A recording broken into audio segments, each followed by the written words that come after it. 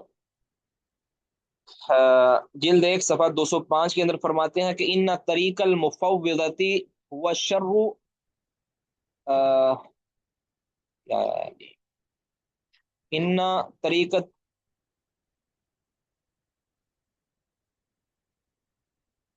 ان طریق المفوضتی هو الشر اقوال اہل البدع والالحاد، کہ یہ جو مفوضہ کا جو طریقہ ہے نا، مفوضہ کا جو طریقہ استدلال ہے، جو ان کا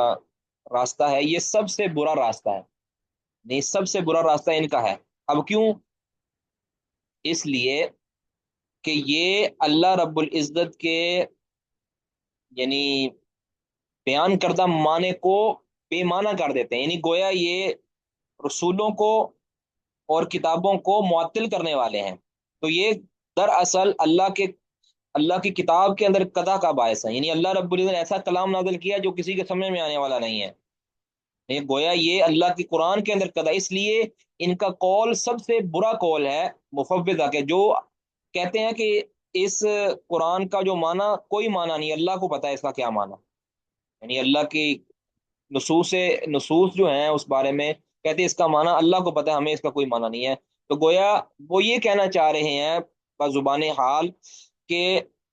اللہ نے کلام ایسا نازل کیا ہے کہ جس کا معنی کوئی نہیں ہے، جس کا فائدہ ہمیں کوئی نہیں ہے، بلکہ یہ لغو کلام ہے، نعوذ باللہ من ذالک۔ تو یہ اس طرح سے رسولوں اور پیغمبروں کے اندر بھی قدح کا باعث ہے۔ ظاہر کے طور پر نبی صلی اللہ علیہ وسلم نے فرمایا کہ ینزل ربنا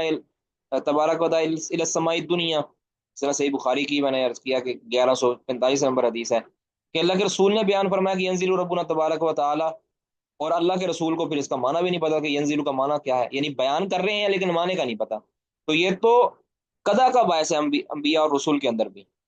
اس طرح یہ کہیں کہ اللہ نے یہ فرمایا ہے، یہ فرمایا ہے، تو جبکہ نبی صلی اللہ علیہ وسلم کو اس کا معنی ہی نہ پتا ہو اور صحابہ کرام نے بھی تسلیم کر لیا، تو ایسا نہیں ہوتا۔ تو اس اعتبار سے یہ کہا گیا ہے کہ جو مفوضہ ہیں ان کا جو طریقہ کار ہے وہ سب سے باطل ہے، اسی وجہ سے مفوضہ ہی کی وجہ سے پھر فلسفے کا باب کھلا ہے، پھر اہل کلام نے اپنے پھر باطنیہ اور صوفیہ کا جو ہے نا دروازہ کھلا ہے، کہ جنہوں نے یہ تک کہہ دیا ہے کہ یہ جو ہے نا قرآن اور سنت کی جو نصوص ہیں یہ عوام کی سمجھ میں آنے والی نہیں ہے، اللہ نے ہمیں سمجھائی ہیں، تو یہ پھر باطنی صوفیہ کا دروازہ کھلا ہے۔ وہ کہتے ہیں کہ قرآن کا ایک باطل ہے اور ایک باطن ہے اور ایک ظاہر ہے، یعنی ایک شریعت کی ظاہر ہوتی ہے اور ایک باطنی ہوتی ہے، کیونکہ وہ کہتے ہیں کہ کیونکہ معنی اس کے اللہ کے سپرد کیے ہیں تو اللہ نے ہمیں سمجھا دی ہیں۔ تو گویا یہ جو مفوضہ ہیں انہوں نے دروازہ کھولا ہے باطنی صوفیہ کا، کہ جو شریعت کا ظاہر اور باطن کرا دیتے ہیں، کہ شریعت کا جو ظاہر ہے وہ اس پر عمل